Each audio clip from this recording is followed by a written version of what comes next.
వాళ్ళతోటి ఓటు వేపించుకున్నాడు పేదోడు అయిండు మాకు ఎవరు ఇస్తలేరు ఎట్లా మరి ఇస్తారా ఇయ్యరా అవే 2000 రూపాయలు వస్తున్నాయి 4000 అవి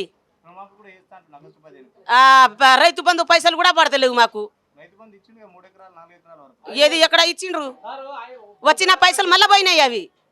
రానేలే అప్పుడు కేసీఆర్ అయినా మంచిగా ఇచ్చిండు కేసీఆర్ ఇచ్చిండు పాపం పంట వేసినా ఇచ్చిండు వేయకున్నా పడ్డాయి కానీ ఇప్పుడు పడుతున్నాయా మరి అసలుగా పడతలేవు 3 ఎకరాలు ఉన్న వాళ్ళకి కూడా ఇచ్చిండు కానీ ఇప్పుడు పడతలేవు పైసలు మరి ఎట్లా 2000 నెలలకు వస్తున్నాయి మహిళలకు మాకు మోగోళ్ళు లేడయ్యా మాకు పింఛన్ పైసలు వస్తుంది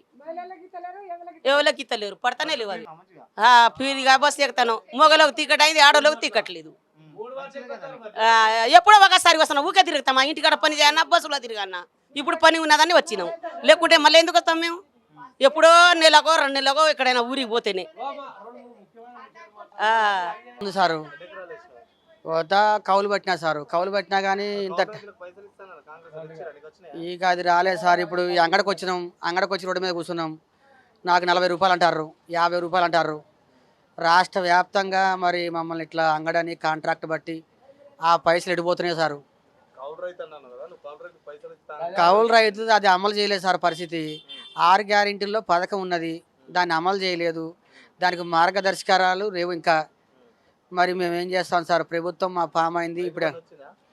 వస్తున్నాయి సారు అవి వస్తున్నాయి మరి మా చిల్లర తోపుడు బండి ఏమి లేవు సారు ఇట్లా అంగడి బతుకు తోపుడు బళ్ళ మమ్మల్ని పట్టించుకునే ప్రభుత్వం ఎవరు సార్ పరిస్థితి మరి ఇట్లా బతుకుతున్నాం అది మాత్రం వచ్చింది సారు గ్యాస్ సిలిండరు ఇంకా అది మాకు బ్యాంకులో తెలుస్తుంది సార్ సెల్ మెసేజ్ వస్తుంది ఇప్పుడు ఏది చేసినా మా ప్రజా సంక్షేమం కోసం ఆడ నిధులు ఉండాలి చెయ్యాలి వాళ్ళ తాత వాళ్ళ తండ్రి సంపాదించిన సంపాదనతోనైతే మాకేం జరగదు సారు మా ప్రజాధనము మా ప్రజా ట్యాక్సీలు ఆయన తినే అన్నము ఆయన తినే కారు ఏదైనా మాయేగా సారు వాళ్ళ తాత వాళ్ళ తండ్రి సంపాదన తెచ్చి అక్కడ ఏడుగా ఈ పాలన అంటే సారు ఇందిరాగాంధీ పరిపాలన మాకు నచ్చింది కానీ మరి ఇప్పుడు ఎట్లా ఇందిరమ్మ రాజ్యం అంటే అక్కడ ట్యాక్సీలు లేనిది వీళ్ళు ఏం చేస్తారు సార్ వీళ్ళు తినేది వాళ్ళు మా ట్యాక్సే 1 లక్ష 2 లక్షలు జీతం తీసుకుంటారు కదా వాళ్ళు తినే భోజనం కాడ నుంచి ప్రజలు భరాయించాలి సార్ ఇక ఈ మార్గదర్శకాలు రాని సార్ పరిస్థితి అక్కడ ట్యాక్సీలు వసూలు కావాలి పారమార్శ పరిస్థితి అంటే సార్ మనోళ్ళు పరిస్థితి ఎటు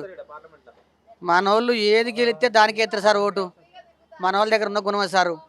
ఇప్పుడు జడ్పీటీసీలు ఎమ్మెల్యేలు ఎట్ట సంపాదిస్తారో ఈ ఓటర్లు కూడా అంతే సారు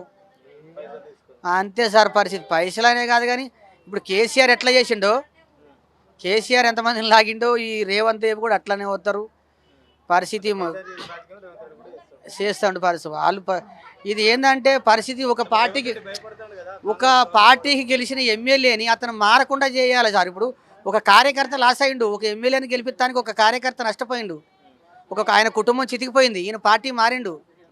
అప్పుడు ఎట్లా సార్ పరిస్థితి రాజ్యాంగం అనేది ఇక ఒక ఎమ్మెల్యేకే నీతి లేదు ఒక ఎమ్మెల్యేకే లేదు ఆ కార్యకర్త పరిస్థితి ఏంది గెలిపించిండు ముందుబడి ఒక 1000 ఓట్లు లేపించిన కార్యకర్త పరిస్థితి ఏంది సార్ ఎమ్మెల్యే మారిండు తెల్లారి ఎట్లా అట్లా చితికిపోయింది అతని కుటుంబం భర్త చచ్చిపోయిన వాళ్ళకే ఇస్తాడు పింఛను ఇస్తలేరు 2000 వస్తున్నాయి రాలే మాకు ఇల్లు లేదు ఏం లేదు ఇల్లు కట్టిస్తామని కూడా చెప్పిండ్రు ఇల్లు చేపించినా కూడా వస్తలేవు ఏం లేదు అయితే ఇట్లనే ఉన్నాం గుడిసె ఉన్నది ఇట్లనే రేకులది